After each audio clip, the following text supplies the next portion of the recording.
Russia reeling after unexplained explosions hit ammo cache, fuel depots, and steel works. Explosions have reportedly rocked a number of locations in Russian-occupied Mariupol in Ukraine. Blasts are reputed to have struck 2 fuel depots, a steel mill that Russia employs as a military base, and an ammo cache at an airport, according to a statement by the British Ministry of Defense. Mariupol was widely devastated earlier in the war, but is still important to Russia because it is the largest city that Russia captured in 2022 and currently controls, and it is also located on a crucial logistics route.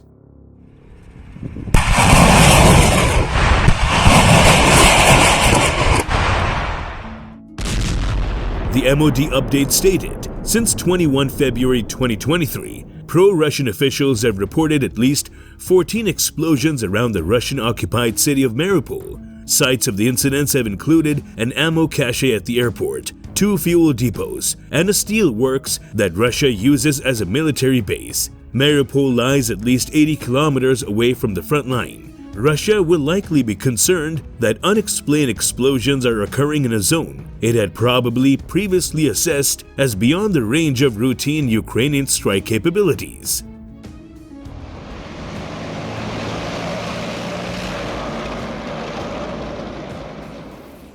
It's said that intense fighting has continued around Bakhmut, Avdiivka, and Volodar in the Donetsk region, which have come under relentless Russian shelling.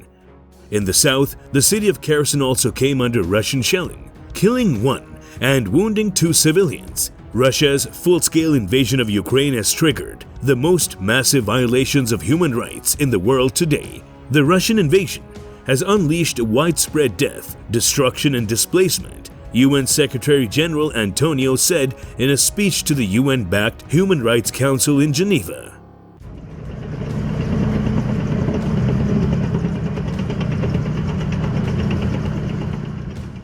Ukraine, meanwhile, hopes to use battle tanks and other new weapons pledged by the West to launch new counteroffensives and reclaim more of the occupied territory.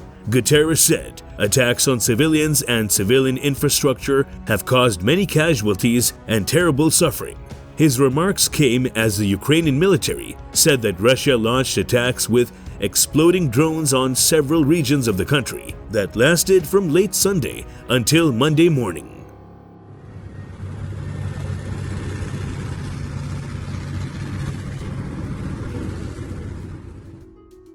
Institute for the Study of War (ISW) is convinced that Ukraine will win the war with Russia. That's according to the Minister for Foreign Affairs, Dmytro Kuleba. According to the top diplomat, this is the organization whose updates are the first thing the Ukrainians read every morning. It has dominated Ukrainian headlines throughout this year. ISW experts regularly provide high-quality analysis of hostilities and outlooks of their development, comment, respond, and update the map.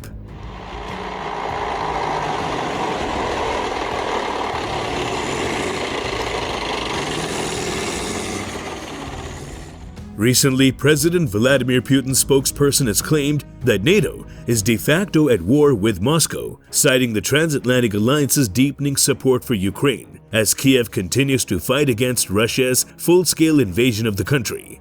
NATO countries are effectively showing a united front, not as our maneuver enemies, but as adversaries, Peskov said. Their intel has been working against us round the clock, while their weapons, as Putin said in a recent interview, are being supplied to Ukraine for free to shoot at our military.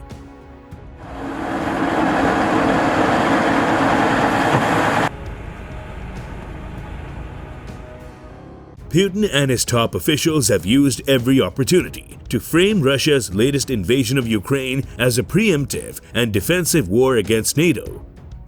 The alliance has long been considered an existential threat by Russian nationalists, and its steady expansion and cooperation with non-member states like Ukraine and Georgia cited as evidence of a plot to encircle and smother Moscow.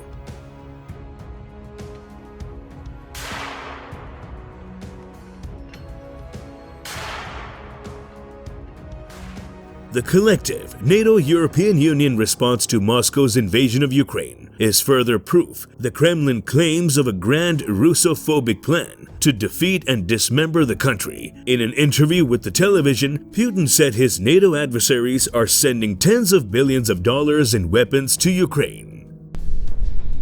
Пострел!